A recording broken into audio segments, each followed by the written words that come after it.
So guys, हम पिछले video में हम प्रकाश के बारे में पढ़े थे। अब बात करते हैं प्रकाश के परावर्तन की। ठीक है, देखिए प्रकाश का परावर्तन क्या होता है। आप हेडिंग लगा लीजिए, प्रकाश का परावर्तन।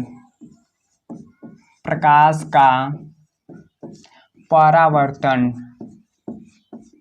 प्रकाश का परावर्तन क्या होता है। ठीक है, देखिए हम अपने डेली लाइफ में देखे होंगे प्रकाश का परावर्तन। जैसे हमारे पास कोई मिरर होता है और उसको हम क्या करते हैं, धूप में ले जाकर ऐसे चमकाते हैं, दिखाते हैं, तो वो जैसे ही दर्पण पर धूप पड़ता है कहीं पर ट्रांसफर करेंगे तो वहाँ पर दिखाई देने लगता है धूप, तो वो रियल लाइफ का परावर्तन है। तो देखिए परावर्तन कराने के लिए हमें एक दर्पण की आवश्यकता होगी, वो भी समतल दर्पण की। ठीक है, तो हम समतल दर्पण एक ले लेते हैं यहाँ पर।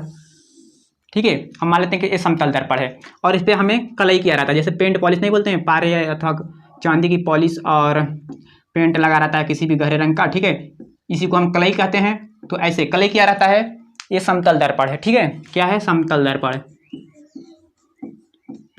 समतल दर्पण।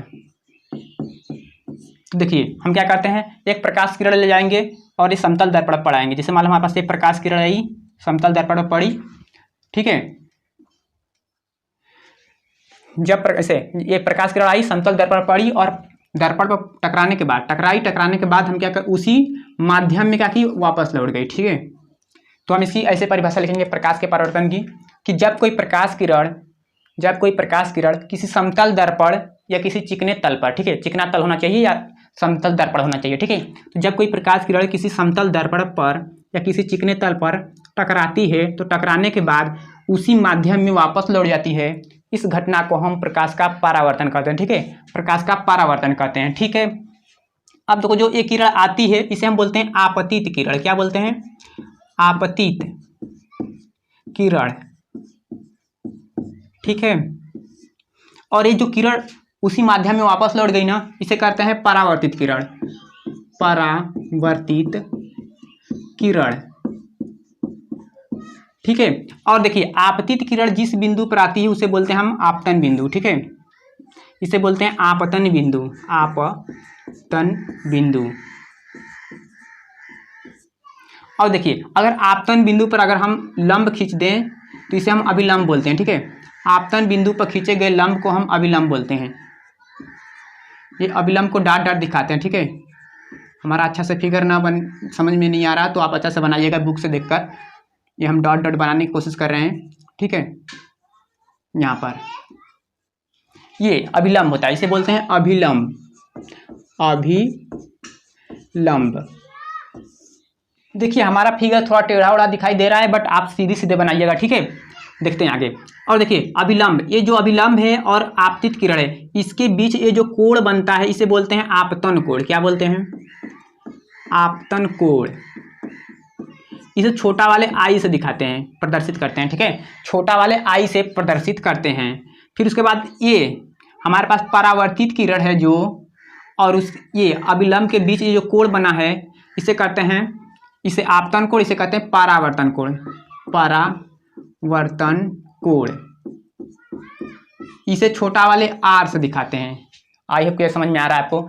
देखिए जो किरण आती है समतल दर्पण पर टकराने के लिए उसे कहते हैं आपतित किरण, फिर टकराकर वापस लौट जाती है उसे कहते हैं परावर्तित किरण, और आपतित किरण जिस बिंदु पर आती है उसे कहते हैं आपतन बिंदु, और आपतन बिंदु पर खींचे गए लंब को हम कहते हैं अभिलंब, और अभिलंब और आपतित किरण के बीच ये जो कोण बना है उसे कहते हैं आपतन कोण आई, और परावर्तित किरण और अभिलंब के बीच ये जो कोण बनता है ये वाला, ठीक है, ये छोटा वाला आर, इसे कहते हैं परावर्तन कोण। इसे छोटा वाले आर से प्रदर्शित करते हैं या दिखाते हैं। बात करते हैं इसके नियम की, तो लिख लीजिए प्रकाश के परावर्तन के दो नियम होते हैं। तो पहला नियम आप लिखिए, नियम। तो पहला नियम कहता है कि प्रकाश के परावर्तन के किसी भी घटना में ये आपतित किरण, परावर्तित किरण और ये आपतन बिंदु है, इस पे खींचा गया अभिलंब तीनों एक ही तल में, देखिए ये तल एक ही है ना, तो एक ही तल में स्थित होते हैं। तो पहला नियम आप लिखिए कि आपतित किरण, ठीक है, आपतित किरण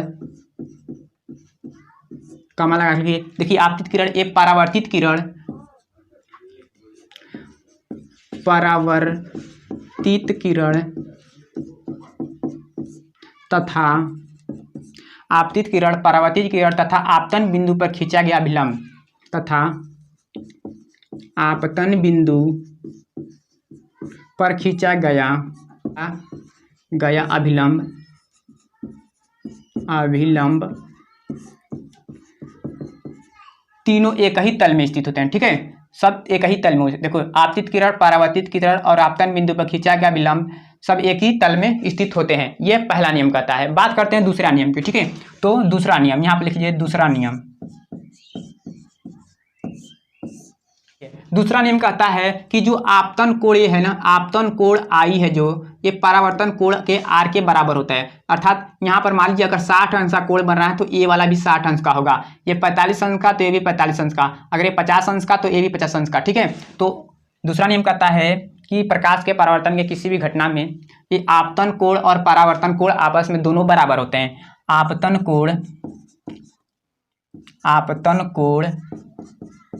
कोष्ठ में आई लिख लेना, बराबर होता है परावर्तन कोण